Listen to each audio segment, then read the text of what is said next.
Okay, so in paper 2 there are 5 topics. The first 2 are a little bit larger than the remaining 3. I'm going to start by looking at producing robust programs. You will get questions from these 3 chapters. So if you revise these, they're really small. If you revise these and kind of have a look at some past questions for each one of these 3 topics, at least you've got some marks in the bank before you tackle the algorithm and programming questions. So I'm starting with 2.3, producing robust programs. This is a screenshot of the specification for this entire topic, and it tells you what you need to know here. I am going to go through this and tell you what you need to know for this topic. So the first thing you need to know is that when you are creating a program, you can add in checks on the user's inputs to stop them from entering incorrect data. It creates a more robust program by doing that. You're anticipating mistakes and also that somebody might be trying to break your program, so misuse. And the main way that you tackle that is with something called input validation, which is when you add in checks on user inputs into your program, usually in the form of an if statement. So for example, they have to enter a code and it has to be 4 digits long, and you're going to write an if statement that checks that the code is 4 digits long, and if it's not, it's going to print out an error message, maybe get them to enter it again, and maybe set a Boolean variable to false. So valid equals false, for example. That is called a length check. These are the 5 types of input validation that you need to know about for your exam. Length check checks the length of a variable. Type check checks its data type. Range check checks a range of numbers. So you could say that the age has to be between 0 and 120, for example. Format check checks that it meets a certain criteria for the structure, the format of the data that's being entered. So for a postcode, you could say letter, letter, number, number, number, letter, letter, for example. Presence check just means that they have to type something in.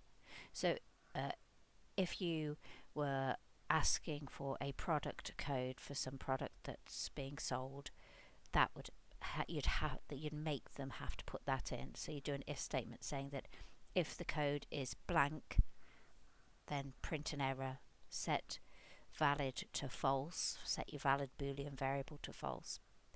So that is the main thing. That's what appears on questions, really. Input validation for defensive design. There is this thing called input sanitation, which is when you can write into your program changing common mistakes when people are entering data. For example, you could change if they've entered zeros instead of O's, you could change that automatically. That's called input sanitation. It modifies or deletes unacceptable inputs.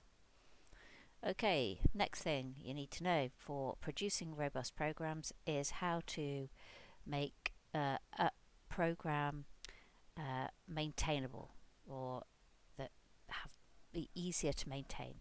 Now, maintaining something is making sure it works over time. The first thing, comments. Adding comments helps other programmers understand your code. Indenting correctly. Programmers can then eliminate this as a reason for errors. It makes your code easier to read and understand. Meaningful variable names, so not just putting a letter in as a variable name, but instead actually putting something that describes the data that's going to be in that variable. I've put identifiers there because sometimes in the exam they might refer to an identifier, they are talking about a variable name. And the last one there, test logs. If you are creating a program that is going to be used by others and maintained by other programmers, if you have tested your program and recorded that in a test log, they will be able to see what works and what doesn't. Authentication is another way of anticipating misuse and doing something about it, because you can actually make it so that people have to log into your program using a username and then a password, which the password checks that they are who they say they are. That's what authenticates them as a real person who's got authorized to access the program.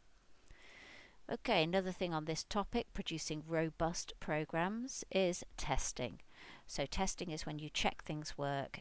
There are two types of testing. Iterative, which means as you go along, as you're writing and developing your program, you're testing it as you're developing it. Terminal or final testing is done at the end of your program, and that might be to test that everything, all the requirements have been met, that it works correctly, and that it does what it's supposed to do, it's fit for purpose. Iterative testing more likely to be done by the actual programmer. Final testing could be done by the end user, the person who's going to use your program. Okay, and another thing that they ask quite often is they might ask you to choose some suitable test data for a program, for an algorithm that they give you. And there are different types of test data. There's valid.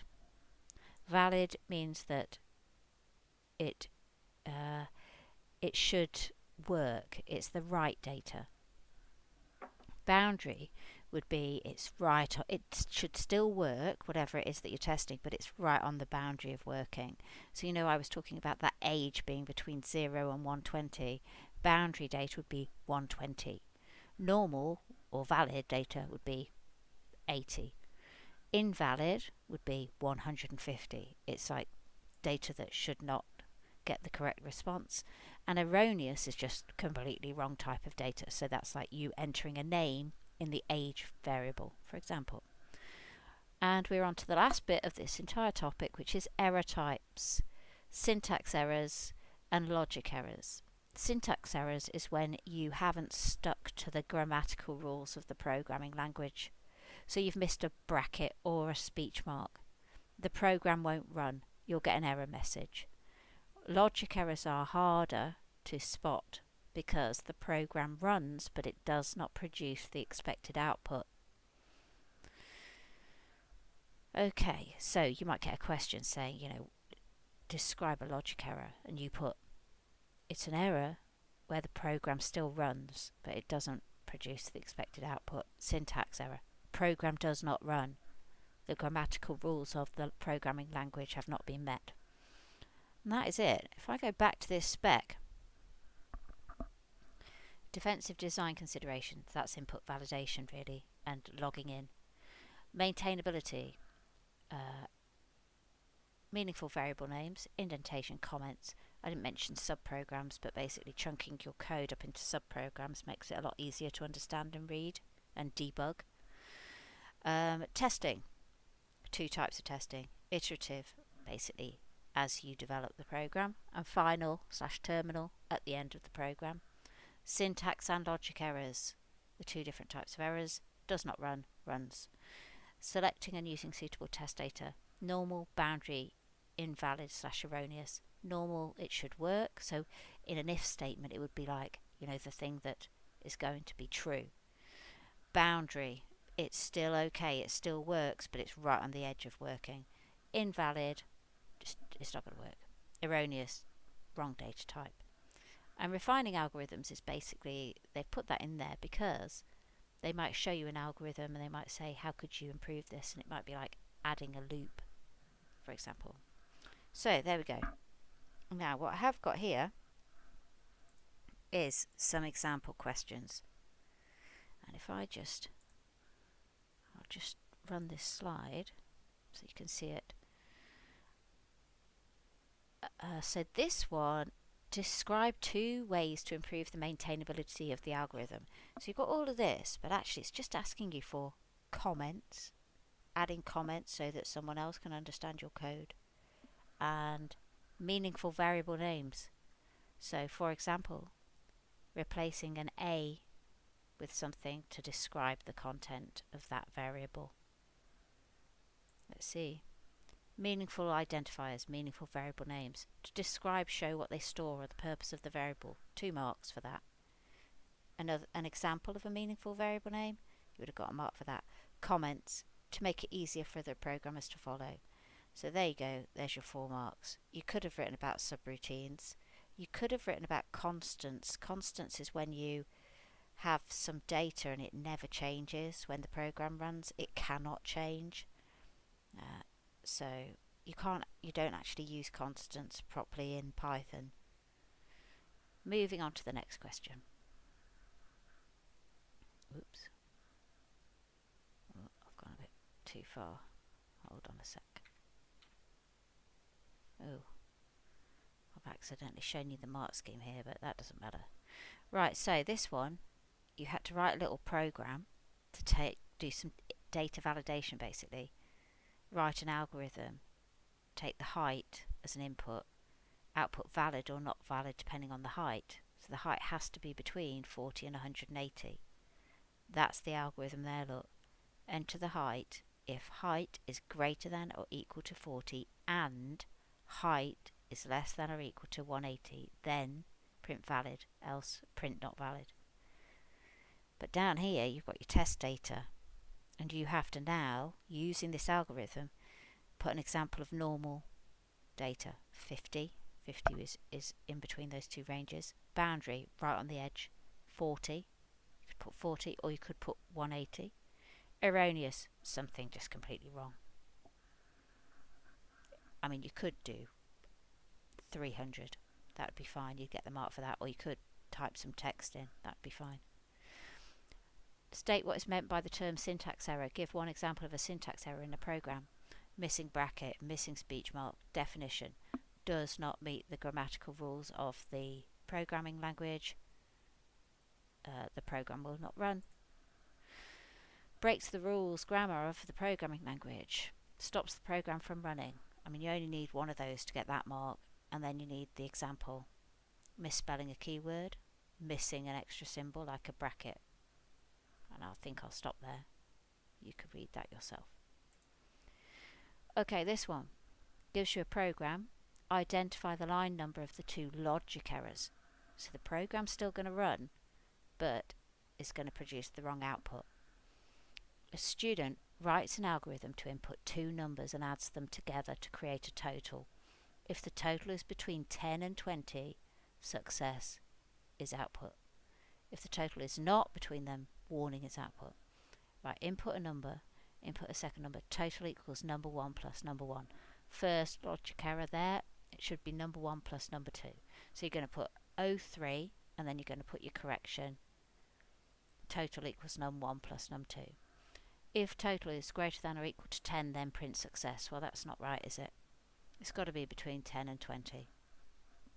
So what you're going to do there is, if total is greater than or equal to 10 and total is less than or equal to 20.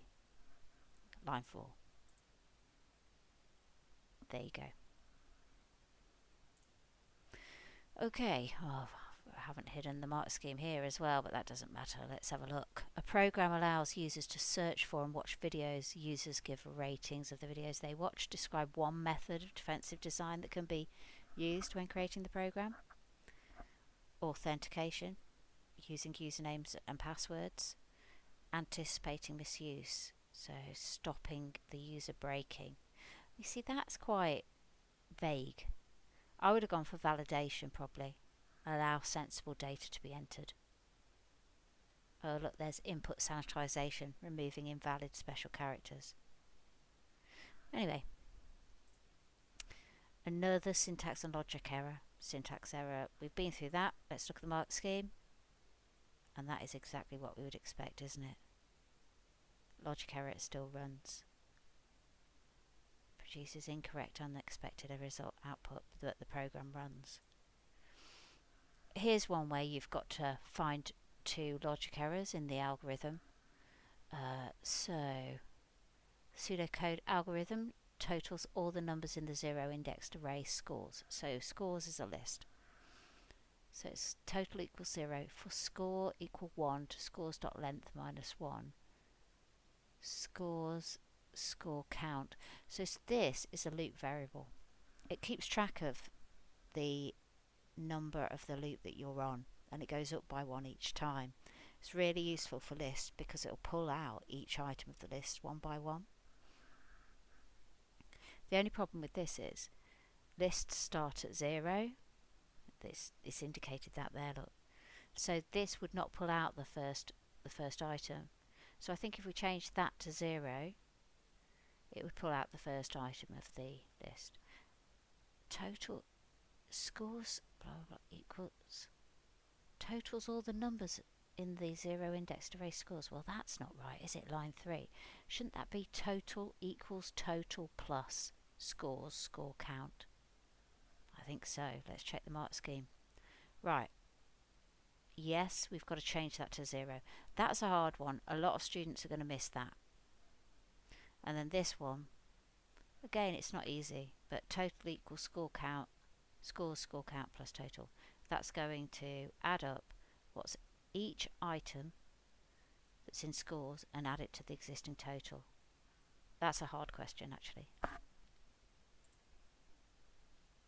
Right, this one. Explain why programs should be tested before use so they don't have any errors, so that they work. There's 2 marks though, so we'll have a look where that second mark comes from. Complete the table by naming and describing one type of test that should be used. Well, this is where you've got your iterative testing, which is your testing during development, or final testing, which is testing at the end. Right, let's look at this mark scheme. Checks the program works, meets the user requirements. Okay, fair enough. Gives the correct output or result. So we needed to just expand on that. And then here, final, completed at the end. Iterative, completed during development. You could have gone down this route and talked about the different types of test data. I think this is the last one. Yep, this is the last one, and it's asking for 2 methods of validation. Explain how they can be used on this game. Do you remember the 5 input validation methods? Range check, length check, presence check, format check, type check. And for this particular game, definitely range check between the 2 random whole numbers.